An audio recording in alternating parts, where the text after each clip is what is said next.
Hello guys, welcome to my YouTube channel. नमस्कार।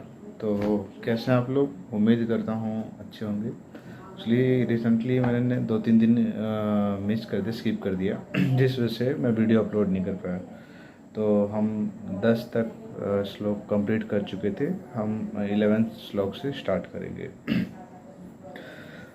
अयनेषु च सर्वेषु यथा भागवस्थिता विश्ववारि वीक्षन्तु भवतः सर्वे ह्य। अतः जो सैन्य व्यू होते हैं अपने मोर्चे पर खड़े होकर आप सभी भीष्म पितामह की तरफ पूरी सहायता दे।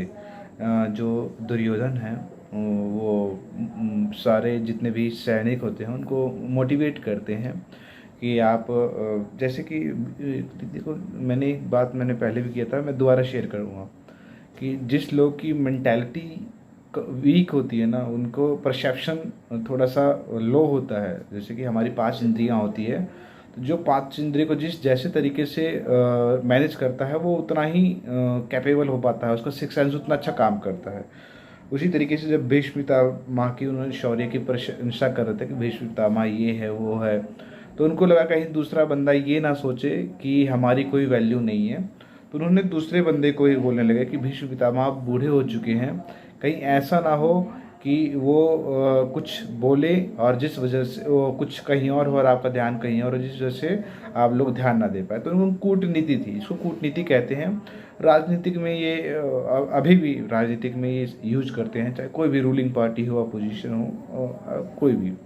हम 12वें श्लोक पे आते हैं कि तस्व शण्यहर्ष कुरुवद्र पितामह सिंहनाद भिन्न कोच समय धमय प्रतापवान।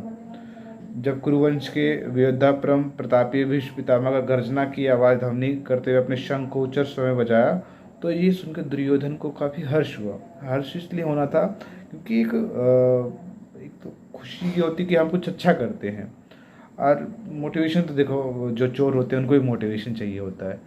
तो ऐसा नहीं है कि चोरी करना सही बात है, तो उनको ये खुशी हुआ कि चलो हम उनको अब हड़प सकते हैं।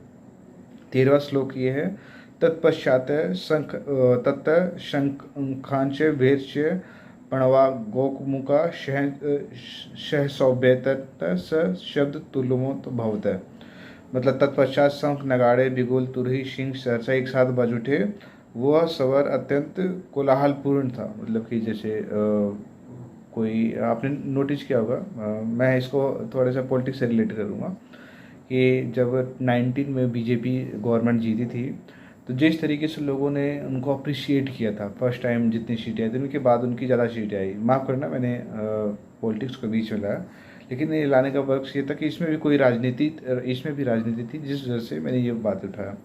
तो 14वां श्लोक है, तत् शतवर्ष महति शद्यानंद श्रितो माधव पांडव शक पथ मंतु।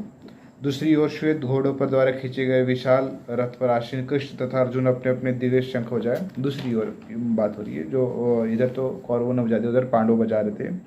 फिर जब भीष्मदेव द्वारा बजाए गए शंख की तुलना में कृष्ण और शंखों का तुलना दिव्य कहा गया है। दिव्य इसलिए कहा गया है क्योंकि भीष्म पितामह का प्यार पांडव की तरफ था, गुरु द्रोणाचार्य का प्यार पांडव की तरफ था। लेकिन एक मजबूरी हो जाती है, मजबूरी ये हो जाती है कि मैंने वचन दे रखा था। वो आपने सुना होगा कि रघुकुल रीत सदा चली आई, प्राण जाए पर वचन न जाए, और कोई इसका पर्पज नहीं था। हालांकि ये बात आगे भी आपको पढ़ने को मिलेगा।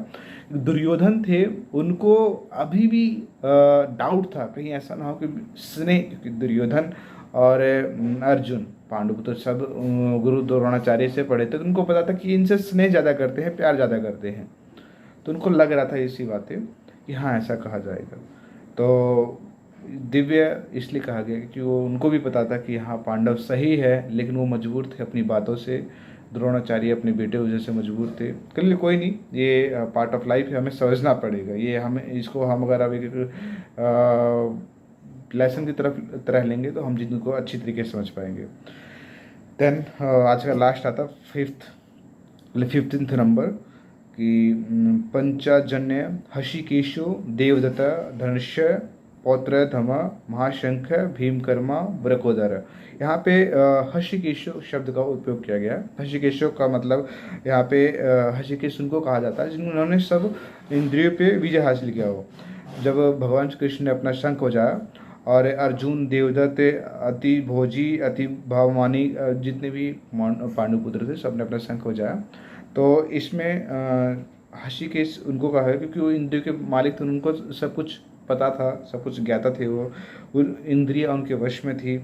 तो उनका एक, जैसे कि श्री कृष्ण का नाम बहुत है, अगर हम पूरे द्वापर में पढ़ेंगे या तो उनको नाम बहुत हमने दिया है। हमने क्यों दिया है? जैसे कि उनका नाम मधुसूदन है क्योंकि मधु नाम के राक्षस का उन्होंने वध किया था। फिर उनका नाम असुर को वही गौवों का इंद्रियों का आनंद देने की वजह से उनको गोविंद भी कहा जाता है। उनको वासुदेव का पुत्र होने के बाद वासुदेव पुत्र भी कहा जाता है, वासुदेव भी कहा जाता है। देवकी के माता के रूप में इसको करके इसलिए देवकी नंदन भी कहा जाता है। वृंदावन में यशोदा के साथ रहे तो इसको यशोदा नंदन भी कहा जाता है। और उनके अलावा उन्होंने एज कहा जाता है ना, एक शायर है, उन्होंने एक लाइन कही है कि पूरी पृथ्वी पे कोई एक ही इंसान है जिसने पूरी ज़िंदगी बचपन जिया, ऐसा जिया कि हर कोई चाहता है कि मेरा बेटा ऐसा, जवानी जिया तो ऐसा जिया कि हर प्रेमिकाएँ चाहती है मेरा प्रेमी ऐसा हो। और जब युद्ध के मैदान में आया तो उन्होंने सब कुछ को इस तरीके से जाया कि यह पोजीशन भी उनके इसके बारे में मैं आगे डिटेल में बताऊँगा कि कैसे उन्होंने भीष्म पितामह को चेतावनी दिया वगैरह वगैरह। तो ठीक है, आज हमारे 5 श्लोक खत्म हो गए हैं। अब इसके बाद नेक्स्ट में हम आगे बात करेंगे। धन्यवाद।